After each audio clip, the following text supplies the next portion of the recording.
राधे राधे, जय श्री कृष्णा।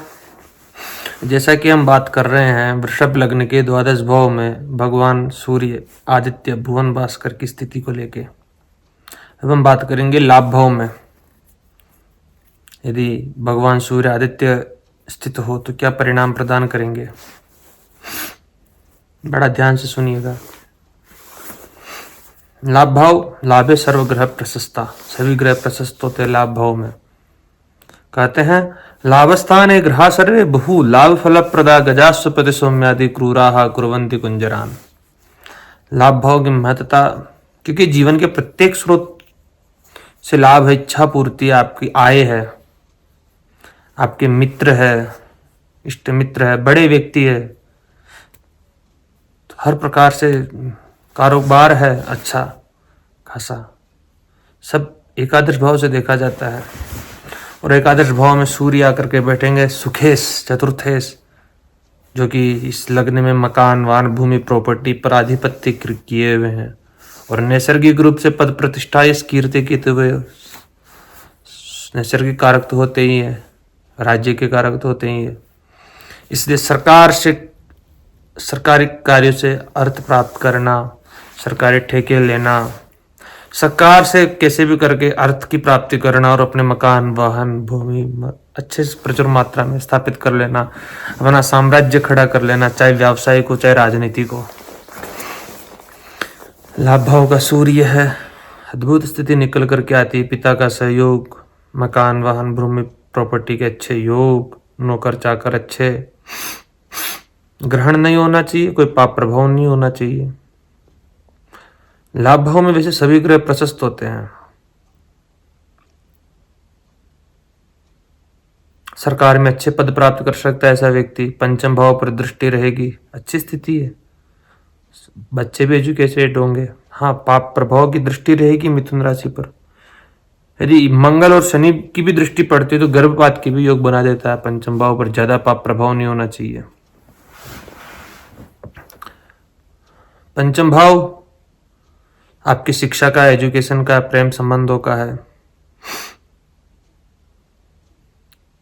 तो ये भाव अच्छा ही रहेगा सूर्य अकेले की दृष्टि की वजह से।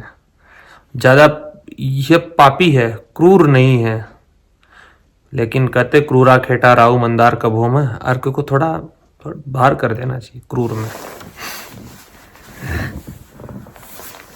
सूर्य आपको बड़े पदों पर आसीन कराने वाला का, क्योंकि मित्र राशि में बैठा हुआ मीन का, मित्र घर के अंदर जाकर के बैठे हुए, गुरु के घर में जाकर के बैठे हुए सूर्य नतमस्तक हो जाते हैं, तभी तो शुभ काम बंद हो जाते इस समय। अस्ते भृगुवस्त गतेत जीवे सुप्ते मुकुंद धनु मीन सूर्य विष्णुर्विधान अम्र विरुद्र चंडी शेषानि कार्यम परिवर्जिता, निमलमास हो जाता है। लेकिन अद्भुत स्थिति है आपकी ये जन्म पत्रिका में सूर्य का लाभ भाव में बैठे रहना। आपके पद, आपके समाज में आपकी जो छवि रहेगी बहुत अच्छी रहेगी। प्रशासनिक व्यक्तियों से संपर्क अच्छा रहेगा। शास्त्र क्या कहते हैं इस विषय में ये भी अपन जान लेते हैं। बड़े भाई बहनों का सहयोग मिलेगा, इच्छाएं धीरे धीरे पूर्ण होती रहेगी। हाँ, अच्छा नेटवर्क होगा आपका। लेकिन धन से अधिक आप मान सम्मान को महत्वता दोगे, क्योंकि लाभ भाव में मान सम्मान बैठा हुआ आपका। शास्त्र क्या कहते हैं इस विषय में अपन ये बात करते हैं। पहला श्लोक लेते हैं। एकादश गते सूर्य सर्वलाभम प्रविंदति, धनवान गुणवान मृत्यु राजद्वारे ज पूजितः। चतुर्थेश के सुख सुविधाओं को देने वाला होता है, आय को दर्शाता है। एकादश भाव में सूर्य निश्चित जातक को हर प्रकार के लाभ होते हैं। सर्वलाभम प्रविंदति, ऐसा व्यक्ति बहुत धनवान गुणी होता है। उसे सरकारी क्षेत्र, राजद्वार, बड़े संस्थानों से निरंतर धन और सम्मान मिलता रहता है। मीनस्ते जयदा सूर्य मित्र वर्ग सुपूजित उच्चाधिकार संगत्या लाभम विंदन्ति निश्चितम। समाज के शक्तिशाली लोगों से जुड़ सकता है ऐसा व्यक्ति। मीन राशि का सूर्य जातक को प्रभावशाली और विद्वान मित्र देता है। जातक की संगति अक्सर उच्च अधिकारियों या समाज के मार्गदर्शकों के साथ होती है, जिनके सहयोग से वह अपने जीवन के बड़े लक्ष्य और महत्वाकांक्षाओं को पूरा करता है। एक और चतुर्थेषु यदा लाभे भूमि वाहन वैभवम स्वार्जितं च भवेत् तस्य ग्रह सौख्यम निरंतरम। सुख भाव का स्वामी है, लाभ भाव में बैठता है तो जातक अपने स्वयं के प्रयास और बुद्धि से विशाल भूमि, भवन, वाहनों का सुख अर्जित करता है। उसे अपने घर और परिवार में निरंतर सुख प्राप्त होता है। समय के साथ संपत्ति बढ़ती जाती है व्यक्ति की। एकादशस्ते दिननाथस्य महत्वाकांक्षी भवेन्नर स्वल्प प्रयास सिद्धिस्य प्रवर्तते। एकादश सूर्य वाला जातक बहुत ऊंचे सपने देखने वाला और उन्हें पूरा करने का दम रखने वाला होता है। उसे थोड़े ही प्रयास, स्वल्प प्रयास से कार्यों में सिद्धि और सफलता मिल जाती है। समाज उसका यश और कीर्ति बढ़ती है। तो स्थितियां अच्छी है सरकारी स्रोतों के लिए, तकनीकी कार्यों के लिए, परामर्श के लिए, जो कंसल्टेंसी से इत्यादि क्षेत्रों से आदमी अच्छा पैसा कमा सकता है। ऐसे व्यक्तियों का जो संपर्क रहता है प्रतिष्ठित और प्रभावशाली व्यक्तियों से रहता है। ऐसे व्यक्तियों के साथ में उठना बैठना होता है, तेजस्वी होता है, आज्ञाकारी होता है, संतान का सुख मिलता है, उदार हृदय होता है, पर अपने लाभ के लिए प्रति बड़ा सजग रहता है ऐसा व्यक्ति। स्थितियां उत्पन्न कर देता है। अब ग्रह युतियों की बात करें अपन, ऐसा व्यक्ति ज्योतिषी हो सकता है, धार्मिक हो सकता है, पारंपरिक चीजों को पराक्रमी हो सकता है, ज्ञाता हो सकता है, उपचय भाव है। जातक पूर्ण धर्मी होगा परंतु अपनी पसंद व जिद्दों को पूरा करने हेतु अधर्म आचरण भी कर सकता है। अब हम ग्रह युतियों की बात करते हैं। यदि सूर्य के साथ में चंद्रमा आकर के बैठते हैं, तृतीय भाव के स्वामी, सूर्य और चंद्रमा अमावस्या का योग बनता है। थोड़ी मानसिक परेशानियां उत्पन्न कर दे, लेकिन लाभ भाव में प्रशस्त है ये युति भी। मैं दो युतियों के कंजक्शन की बात बता रहा हूं यहाँ पे ओनली। लाभ भाव में बढ़िया रहेगी युति, कोई भी बैठे। ये लाभे सर्वग्रह प्रशस्ता है, बस इतना सा महत्वपूर्ण ध्यान रख लीजिएगा। लेकिन थोड़ा यदि आप इस विषय में ज्यादा और समझ सकते हो, चंद्रमा मन के कारक होते हैं। अस्त हो जाने पर माता के स्वास्थ्य में थोड़ा डाउन ला सकते हैं। तृतीय भाव के भी स्वामी होते हैं। भाई बहनों से सहयोग मिलता रहेगा। प्रयासों में सफलता मिलती रहेगी। प्रयासों से जितना प्रयास करोगे उतना लाभ प्राप्त करते रहोगे, जितना परिश्रम करोगे उतना मिलता रहेगा। ये स्थितियां निकल करके आती है। हाँ, तो हो सकता है थोड़ी बेचैनी हो, थोड़ी एग्जाइटी हो, थोड़ी मानसिक परेशानी आ जाए। सूर्य मन थोड़ा बेचैन हो गया यहाँ पे आके, इसलिए गुरु की दृष्टि पड़ जाए तो और बढ़िया है, दृढ़ निश्चय हो जाएगा व्यक्ति। यदि सूर्य के साथ में मंगल आकर के बैठते तो पराक्रम योग का निर्माण कर देते हैं। बड़ा साहसी, सेना, पुलिस, मिलिट्री, आईपीएस आईएएस अधिकारी आईपीएस अधिकारी बन सकता है व्यक्ति। सीआरपीएफ, बीएसएफ, कहाँ नहीं, सीआईएसएफ, बड़े इन पदों पे आ जा सकता है व्यक्ति सूर्य मंगल। तो ये स्थितियां उत्पन्न कर देता सूर्य और मंगल का लाभ भाव में स्थिति। मंगल यहाँ पे सप्तम भाव के भी स्वामी होते हैं, व्यय भाव के भी स्वामी होते हैं। पत्नी से लाभ, व्यापारिक साझेदारों से लाभ, व्यावसायिक दृष्टि से उन्नति, उद्योगपति हो सकता है अच्छा व्यक्ति। अच्छी स्थिति है सूर्य मंगल की। यदि सूर्य के साथ में बुध आ जाए, बुधादित्य योग, प्रखर बुद्धिमान व्यक्ति स्वयं भी, राजयोग का निर्माण होता है। चतुर्थेश प्लस पंचमेश का केंद्र त्रिकोण पतय संबंध न परस्परम इतर ये प्रसक्ता से विशेष फलदायक हो जाते हैं।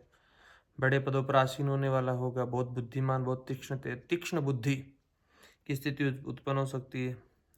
व्यापार भी हो, व्यापारी हो सकता अच्छा, वाणिज्य का काम करे, बैंकिंग क्षेत्र में जाए। अच्छी युति है बुधादित्य योग की। संतान अच्छी रहेगी।